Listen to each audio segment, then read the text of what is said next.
একটা প্রশ্ন করি, আপনি কি কখনো এমন একটা স্বপ্ন দেখেছেন যেটা বারবার ফিরে আসে? শত চেষ্টা করলেও আপনি তার থেকে মুক্তি পাচ্ছেন না? এমন না যে আপনি সেটা বুঝতে পারেন, কিন্তু সেই স্বপ্ন আপনি উপেক্ষাও করতে পারেন না।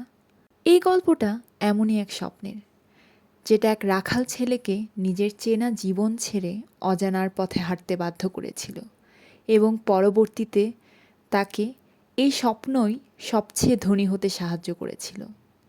গল্পটি অবশ্যই শেষ পর্যন্ত শুনবেন, কারণ এই গল্পটা স্বপ্নর চেয়ে বেশি আপনার নিজেকে বিশ্বাস করা নিয়ে। গল্পটা শুরু হয় এক তরুণ নিয়ে, যার নাম সান্টিয়াগো। সে কোনো রাজপুত্র না, কোনো যোদ্ধাও না।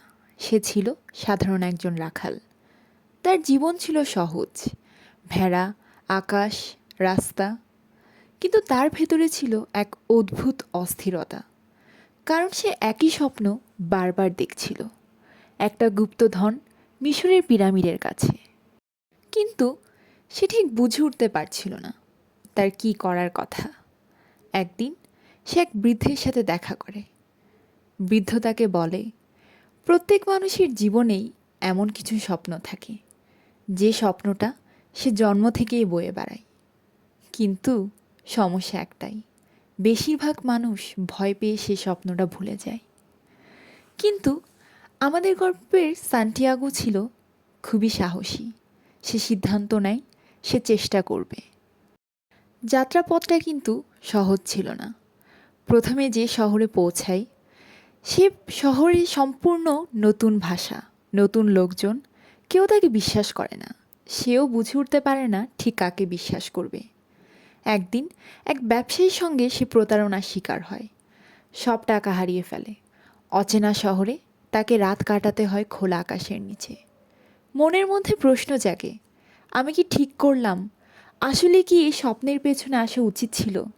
এরপর শুরু হয় মরুভূমি, দূরত্ব, তীব্র রোদ, পানির অভাব, হাতের মধ্যে শুধু কয়েকটি রুটি, ভয়, ক্ষুধা, ক্লান্তি, সব একসাথে। কিন্তু সে থামেনি। সে তার মনোবলকে আরও বেশি শক্ত করল, কেননা তার মতে প্রতিটি পদক্ষেপ তাকে শিখিয়েছে, যদি সে থামে তাহলে সে কখনোই তার স্বপ্নের কাছে পৌঁছাতে পারবে না। ভাগ্যবশত মরুভূমিতে চলতে চলতে তার একজনের সঙ্গে দেখা হয়। লোকে তাকে বলে দ্য আলকেমিস্ট, অর্থাৎ রসায়নে আমরা যা বুঝতে পারি, কোনো কিছু পরিবর্তন করা। সে আলকেমিস্ট তাকে বলে, যখন তুমি সত্যিই কিছু চাও, পুরো পৃথিবী তোমাকে সাহায্য করতে শুরু করে। কিন্তু সাহায্য আসে চিহ্নের মাধ্যমে। চিহ্ন বুঝতে হলে প্রথমে নিজের হৃদয়কে শোনো। সান্টিয়াগো তখন আরও বেশি দৃঢ় মনোবল রাখল তার মধ্যে। আসলেই তো, প্রথমে আমার নিজের হৃদয়কেই তো জানা লাগবে এবং আমার নিজের মনের কথা শোনা লাগবে। সান্টিয়াগো তখন তার মনোবলকে কাজে লাগিয়ে খুব দ্রুত পা চলতে শুরু করলো। খুব দ্রুত সে সর্বশেষে মিশরে সেই পিরামিডের কাছে পৌঁছালো।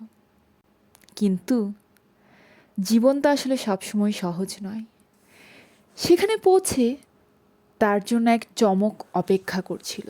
তার দেখা স্বপ্নের মতো সে সেই মিশরের পিরামিডে খুঁজতে থাকে তার গুপ্তধন। ঘন্টা চলে যায়, একদিন চলে যায়, সে থামে না। কিন্তু তার স্বপ্ন যেন ব্যর্থ হয়ে যায়। সে খুঁজে পায় না কোনো গুপ্তধন। রাগে, দুঃখে, কষ্টে সে বসে পড়ে মিশরের পিরামিডের আশেপাশের সেই বালিতে। ভাগ্য যেন একদমই তার সহায় ছিল না। এমন মুহূর্তে তাকে আঘাত করে এক ডাকাত দল। ডাকাত দল তার সব কিছু লুটে নিয়ে যায়।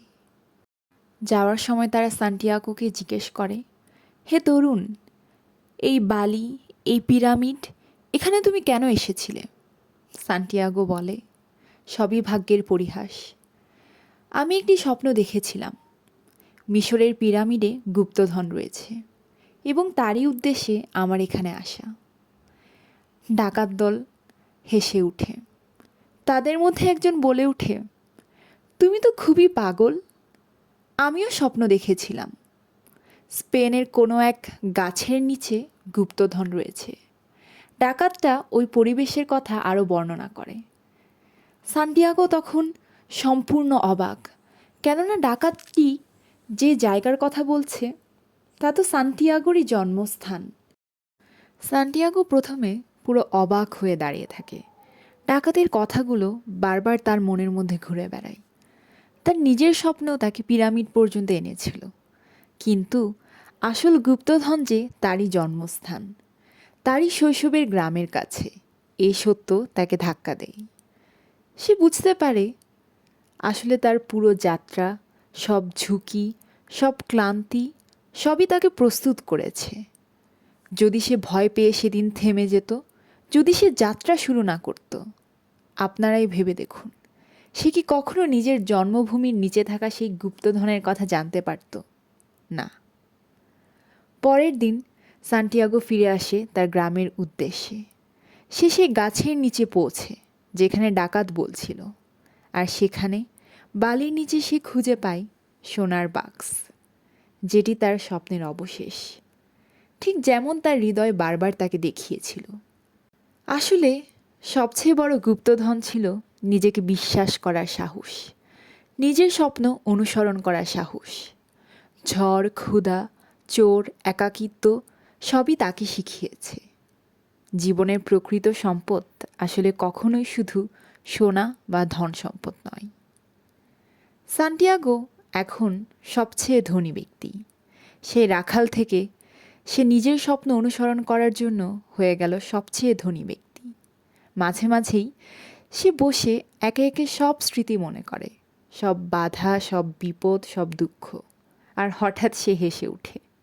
সে বুঝে স্বপ্ন অনুসরণ করাটাই ছিল তার প্রকৃত সম্পদ।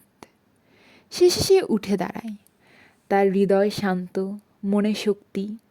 সে জানে তার জীবন শুধু সেই গুপ্তধন খুঁজে পাওয়ার নয়, নিজের স্বপ্ন, নিজের পথে হাঁটা, নিজের বিশ্বাস, এটাই জীবনের সবচেয়ে বড় উপহার। আমরা যদি একটু ভেবে দেখি তাহলে জানতে পারবো স্বপ্ন অনুসরণ করাটা আসলে কত বড় একটা ভাগ্যের ব্যাপার। সেই মনোবল আমাদের থাকা উচিত, নতুবা হয়তো সেই ডাকাতের মতো আমরাও আমাদের স্বপ্ন অনুসরণ করার না কারণে কত কিছুই হারাচ্ছি জীবন থেকে।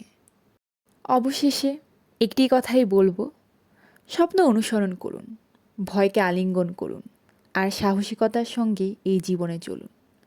কেননা জীবনের আসল সম্পদ কখনো সোনা নয়, এটি নিজেকে খুঁজে পাওয়ার যাত্রা। গল্পটি ভালো লাগলে অবশ্যই চ্যানেলটি সাবস্ক্রাইব করবেন এবং আমাদের পাশে থাকবেন। ধন্যবাদ।